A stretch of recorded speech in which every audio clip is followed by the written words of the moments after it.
And now, for your delectation, Books Unplugged would like to present The Call of the Wild. Here now, Books Unplugged. Hello, and welcome to yet another episode of Books Unplugged, the show where we take a book that's been turned into a movie and we discuss it. That is correct. I'm Theodore Bear. And I'm Teddy Roosevelt. And today we are discussing Call of the Wild. Call of the Wild is the story of a big-ass dog that was stolen from a cushy life in California and brought to Alaska during the gold rush, only to find his inner self and leave for the land of the wolves.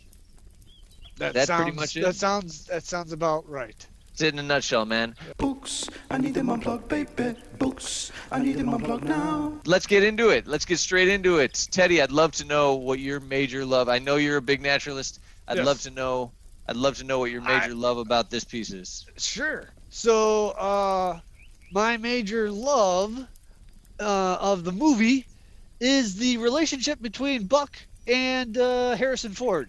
I thought that was really nice. I thought Harrison Ford did a pretty good job of pretending that there was a dog there.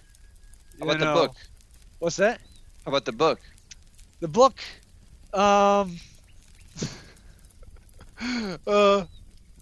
didn't really have a major love about the book. Really? Yeah. I mean, I was looking forward to it, but there was just so much animal cruelty in the book, which was my major hate. Was all the cruelty towards the animals, the dogs fighting each other, or almost every human in that book was beating. Well, Teddy, I am excited to tell you that I can already tell that we are going to disagree on this piece right here. So my major love is, I think it's, well, just the obvious, I suppose, but it's amazingly cool to feel the perspective and the thoughts of a dog. This is in the book, to kind of go through, and it's interesting. The writing, I think, is magnificent because he makes really complex observations, but puts them in the mind of a dog. So it's kind of filtered through the mind of a dog, but the observations are kind of primal and emotional. So it kind of makes sense that they would occur to a dog. So it's not like pontificating. It's just the way it feels, right? So you get like the feeling of it. I mean, the way the writing works, never for a second reading that book do you feel like this is a human being speaking, even though it's in language. You still feel like you very hooked into that being the perspective of the dog. Totally agree. Which is awesome. Like, I've never read anything like it. Right away I was like, because honestly, and this is ridiculous, I'd never read this book before, and I did not know that it was from the point of view of the dog. To the point where I started reading it, and I was like, is this from the point of view of the dog? And then I kept going because I was thinking maybe it's like Jaws, where the first chapter is from the point of view of the shark, right? So I didn't know that, so I actually looked through the book. I'm like, whoa, this is all from okay. So that was really interesting to me, and I was just really hooked. Books de boing, booking de boing, and books de boing. Speed round. 60 seconds on the clock. 60 seconds there, Theodore. 60 seconds. All right. Well, we'll keep it to that then. So I'm gonna. You start. I loved Buck in the book and movie when he was trying to figure out snow and walk in snow. It was really fun in the book. That's nice. I love that Buck is stolen by a gardener in the first place. I think that's funny. Right, yeah. Amusing. Not in the movie, but in the book. When you finally get introduced by Thornton, it was like you could just take a short breath. Yeah. I mean, I think that's one of the brilliant parts of the book. Basically, in the movie, I hate all the dogs. I hate animated dogs. I hated in the book and movie that final Spitz and Buck fight. It was just super brutal in the book. Reading it, Yeah, the book. Yeah, I loved it in the book. Hated it. Even I'd put it right up there to like reading something from like American Psycho or something like that, or whatever, where you're just like, oh, you don't want to keep reading, but you just have to. Yeah. I love, and this is in the book, not in the movie, I love the southern rubes dying in the river. Yeah. I mean, I'm sad for the dogs because Right, they right. soften it a lot in the movie. In the movie, it's like, oh, they leave and the dogs run off or something, and the guy survives. In the book, Thornton saves Buck. They try to cross the river and they fall right in. Dog sled, 3 people just all bottom of the river dead. Books Unplugged. Adaptation for your delectation now. Easily. Was it in the book? This is where we quiz each other and try to stump each other to talk about things. I don't think I have any stumpers in here for you, but I'm going to start if you don't mind. Yep. Buck eating the Thanksgiving feast. No, and that was the first on my notes as well. Good. There's Theodore. Well, it was psychotic minds think alike. Go ahead, hit me. Buck playing in the snow for the first time. That's in there. Yes. Buck meeting Thornton before the postal runs, before the early in the story. No, that was not in the book. It was just Nope. a different person altogether, or he just wasn't there. It wasn't there until Buck met him, which makes sense, honestly. Right. Was it in the book? Thornton taking Buck off the map. No, that's not in there. Yeah. Buck hiding Thornton's booze because he's a drunk. No, that's Is not. Thornton a drunk? No, but maybe he. Is there any real backstory about Thornton in that book? No, not really at all. Just Right. the relationship he's got with Buck. Yeah. Buck meeting the female wolf. They don't. He meets a wolf. They don't specifically discuss her gender or sexuality. Right. Yeah. No, it's just like he finds a pack or whatever. Can we hit a quick? Was it in the movie? Sure. The Buck ripping up the dude's throat in the bar when he goes for Thornton. No, I guess not. Nah, he doesn't go for his throat. In the movie, in the book, he like rips the dude's throat out. I could give you one here. Was it in the movie?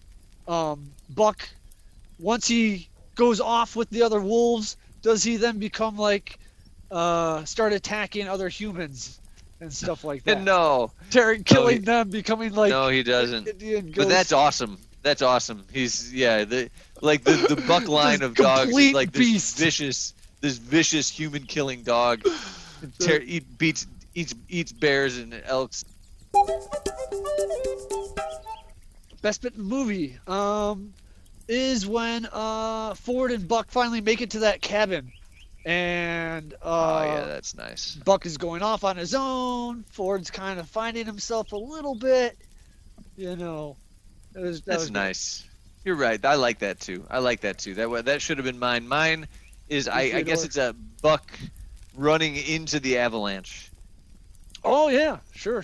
I thought that section that was cool. Right. Everybody's terrified and he runs. I like how they understand. wrote those characters better in the movie than they were two French dudes in the book Yeah. that just continually beat all the animals. Yeah, I mean, I get that if the movie was exactly like the book, and I'm kind of curious, we should maybe re-up this and do a second one with it, Clark Gable one. But Yeah. I can't imagine they're beating dogs the entire time. But yeah, that would have been a rough movie. But in the book, it really does work. So, how about the book? What's the best bit in the book? Look at my notes here. When he finally meets John, and he's cut loose from the collar, and he just nurses him back to health.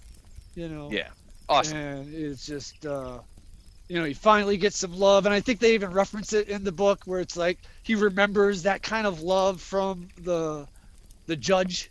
Yeah, he's it's pretty good. Right. How about you? I like that part. To me, that was I actually had that on my list, but the second one I got is there's a scene in the book, and I don't know if you remember this scene, but it just really hit me. There's a dog named Dave, and Dave toils to his death. He's fighting for a spot on the team, and until he can't even support his own weight, and refusing to take a job behind the sled. They try to get the dog to just run on the side of the sled, and he won't do it. He refuses to. He gets back into his spot, and he can't even walk. And they just run and run until eventually he's like falling over, and he can't support his own weight. And then they just shoot him, but he will not stop working, and he just dies. And I feel like it's like kind of a weird metaphor for, it's like anthropomorphic sort of metaphor. It's pretty neat. Yeah. And it's very well written. And it's such a small little section, but I think that's the beauty of this book. It's very tight. There's a lot in there. Yeah. Books Unplugged. Which would you destroy? The book is absolutely brutal. Brutal. Pretty tough read, but to me was pretty great. Which would you destroy? All right. This got was one a you tough gotta one. so This you was gotta a tough one. throw it to a pack of dogs and let it be shredded to pieces. I'm gonna destroy the book. You know, I mean, it was a beautiful, beautiful read, but I could go without so much animal abuse in my storytelling.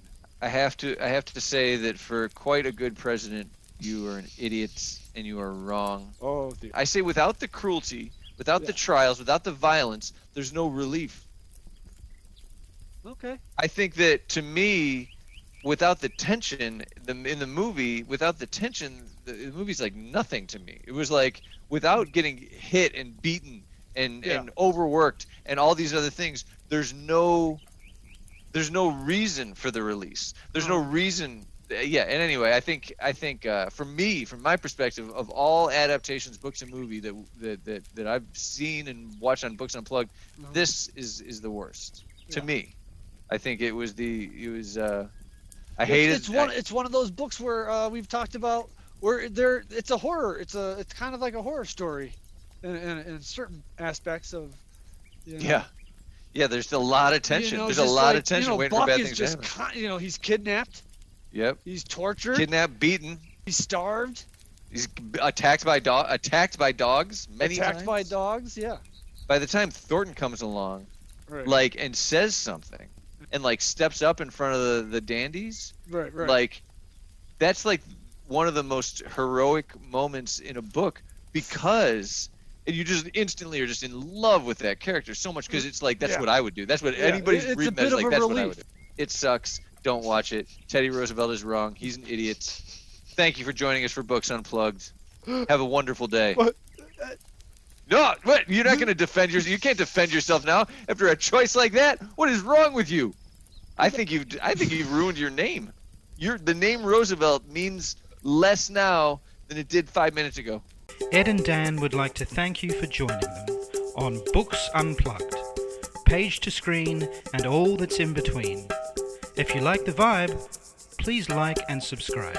What's so wrong with a kid wanting a BB gun for Christmas? The movie, yeah, it's a great book. This book is awesome. It's a good movie. It's an okay movie. I mean, you're probably not going to read it anyways. I think you should. So which would you choose to chop up into little pieces and bury out in the woods to never see again?